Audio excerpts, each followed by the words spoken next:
जैसा कि आप सब स्क्रीन पे देख रहे हैं, आज का हमारा टॉपिक है पैलिमोन के एब्डोमिनल अपेंडिजेस उदरीय उपांगों के विषय में। देखिए, पैलिमोन के जो उदरीय उपांग है उनके विषय में हम चर्चा कर रहे हैं।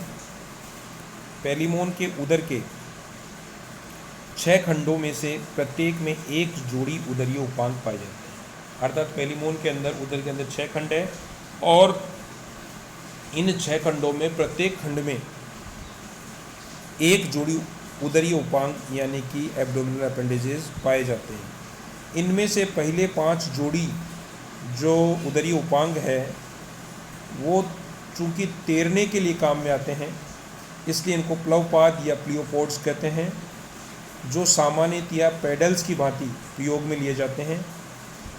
छठी जोड़ी जो है उदरीय उपांग, ये पश्चातपाद यानी यूरोपोड्स होते हैं, जो सामान्यतः टेल्सन के साथ मिलकर पुच्छपंख यानी टेल फिन का निर्माण करते हैं। ये सभी उपांग साधारण रूप से द्विशाखी बायरेमस प्रकार के होते हैं। अब इनके जो है डायग्राम के विषय में हम चर्चा करते हैं। तो देखिए, सबसे पहले जो डायग्राम आप देख रहे हैं, आप स्क्रीन पे 4 डायग्राम देख रहे हैं और जो है ए बी सी और डी। सबसे पहले ए डायग्राम जो है वो प्रारूपी टिपिकल प्रकार का जो है एब्डोमिनल अपेंडेजेज है। बी में प्रथम उदरी उपांग है। सी जो है वो नर का द्वितीय उदरी उपांग है और लास्ट का जो डी है वो पश्चातपाद या यूरोपोड्स हैं, जो टेल्सन के साथ मिलकर पुच्छपंख का निर्माण करते हैं। सामान्य रूप से हम जैसा कि डायग्राम में देख रहे हैं, सभी डायग्राम जो हैं, जो सभी उपांग जो हैं, ये द्विशाखी प्रकार के बायरेमस प्रकार के हैं। सबसे पहले ए डायग्राम में आप देखिए, सबसे नीचे जो है कोक्षा, उसके ऊपर बेसिस और उसके बाद में छोटा एंडोपोडाइट है और बड़ा भाग जो है एक्सोपोडाइट। एंडोपोडाइट और एक्सोपोडाइट दोनों के ऊपर संपूर्ण कतार में सीटी या सूक लगे हुए हैं। साइड के अंदर एक बेलनाकार छोटी सी संरचना है, अपेंडिक्स इंटरना के रूप में निकली हुई है। ये जो हमने ए वाला अध्ययन किया, ये प्रारूपी एब्डोमिनल अपेंडेजेज है। दूसरा जो बी डायग्राम है उसकी ओर चलें। इसमें आप देखिए, ये प्रथम जो फर्स्ट एब्डोमिनल अपेंडेजेज का है, प्रथम उदरी उपांग का है। इसमें सबसे नीचे आधार की ओर कोक्षा, उससे ऊपर बेसिस। कोक्षा छोटा है, बेसिस लंबा है। उसके बाद में वही 2 प्रकार में बांटा है, एंडोपोडाइट और एक्सोपोडाइट।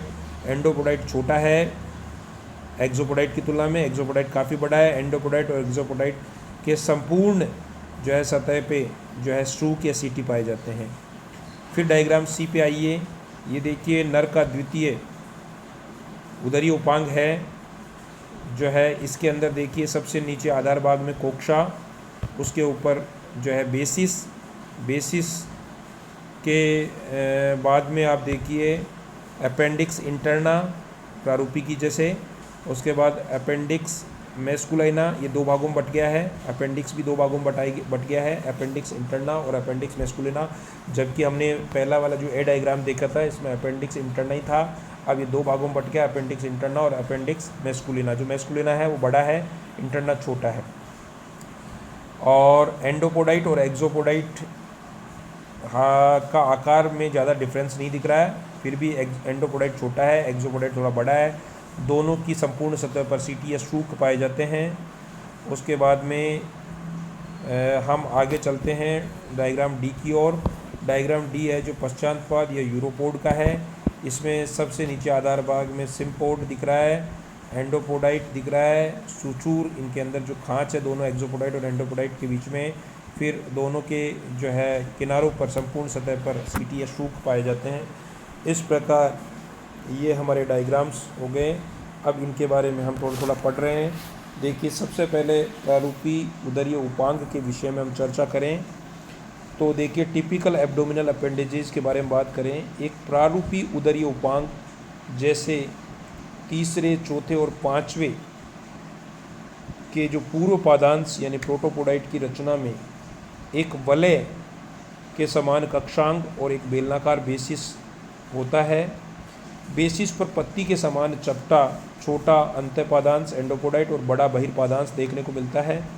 एंडोपोडाइट के अंदर के आधारी किनारे से एक छोटी छड़ के समान संरचना जो है अपेंडिक्स इंटरना निकली हुई दिखाई देती है। इसके घूंडीदार सिर पर हुकों के समान बहुत से प्रवर्ध होते हैं। जनन काल में मादा के आमने सामने के उपांगों के अपेंडिक्स इंटरना परस्पर जुड़कर सेतुओं की एक श्रृंखला का निर्माण करते हैं जो अंडों को ढोने का काम करती है। ये बड़ा महत्वपूर्ण है और इसको आप याद रखें कि जनन काल में मादा के आमने सामने के जो उपांग हैं उनके अपेंडिक्स इंटरना परस्पर आपस में जुड़कर सेतु या पुल का निर्माण कर लेते हैं और पुल के निर्माण की एक श्रृंखला का निर्माण करते हैं जो सामान्यतया अंडों को ढोने का काम करती हैं। ये क्वेश्चन कंपटीशन में पूछा जा सकता है, पूछा भी गया है, बड़ा महत्वपूर्ण है, इसको आप याद रखें। बेसिस की बाहरी सतह और अंतः तथा बहिर्पादांशों के तटों पर असंख्य शूक होते हैं। शेष उदरीय उपांग इस प्रारूपी संरचना से कुछ भिन्न होते हैं। उसके बाद हमारा सेकंड डायग्राम जिसके बारे में हम चर्चा कर चुके हैं पूर्व में, वो है प्रथम उदरी उपांग फर्स्ट एब्डोमिनल अपेंडेजेज। इसमें आप डायग्राम में भी हमने समझा था, इसमें अपेंडिक्स इंटरना का अभाव देख रहे हैं आप, देखा था आपने। एंडोपोडाइट का परिमाण अति समानित हो जाता है, बहुत ही रिड्यूस्ड हो जाता है, बहुत छोटा रह जाता है। शेष संरचना सामान्यतः प्रारूपी के समान ही है, वही एक्सोपोडाइट एंडोपोडाइट, और इसमें अपेंडिक्स इंटरना का अभाव है ही। अब थर्ड संरचना है नर के द्वितीय उदरीय उपांग के विषय में, second abdominal appendages of male, उसके विषय में देखिए। सबसे पहले देखिए नर के द्वितीय उदरीय उपांग में second abdominal appendages of male में देखिए, इसमें छड़ के समान शूकधारी अपेंडिक्स मैस्कुलिना नामक एक अतिरिक्त संरचना पाई जाती है जो अपेंडिक्स इंटरना और एंडोपोडाइट के बीच में होती है, और इसकी शेष संरचना जो है वही टिपिकल वाली जो हम फर्स्ट ए वाला डायग्राम पढ़ा था उसके समान है। और उसके बाद में अंतिम जो हमने डायग्राम डी वाला पढ़ा था पश्चातपाद यूरोपोड्स, ये देखिए छठी जोड़ी जो उदरीय उपांग है वो पश्चातपाद या यूरोपोड कहलाते हैं। ये परिमाण में बड़े होते हैं और टेल्सन के दाएं बाएं पाए जाते हैं, और टेल्सन के साथ ये मिलकर आपस में दोनों मिलकर पुच्छपक्ष का निर्माण करते हैं, और पुच्छपक्ष के द्वारा जिनके द्वारा जल के अंदर जो है झींगा पीछे की ओर उछलता है। प्रत्येक पश्चातपाद में कक्षांग एवं बेसिस परस्पर संकलित यानी फ्यूज्ड होकर एक त्रिभुजाकार रचना सिम्पोड का निर्माण कर लेते हैं, जिसके साथ पतवार के आकार के एंडो अंतः और बहिर्पादांश एंडो एंड एक्सोपोडाइट जुड़े होते हैं। अंतःपादांश यानी एंडोपोडाइट की अपेक्षा बहिर्पादांश एक्सोपोडाइट बड़ा होता है और मध्य में एक अनुप्रस्थ खांच द्वारा आंशिक रूप से विभक्त रहता है। बहिर्पादांश एक्सोपोडाइट के बाहरी तट को छोड़कर इन दोनों के शेष तटों पर असंख्य शूकों की झालर देखने को मिलती है। Thank you.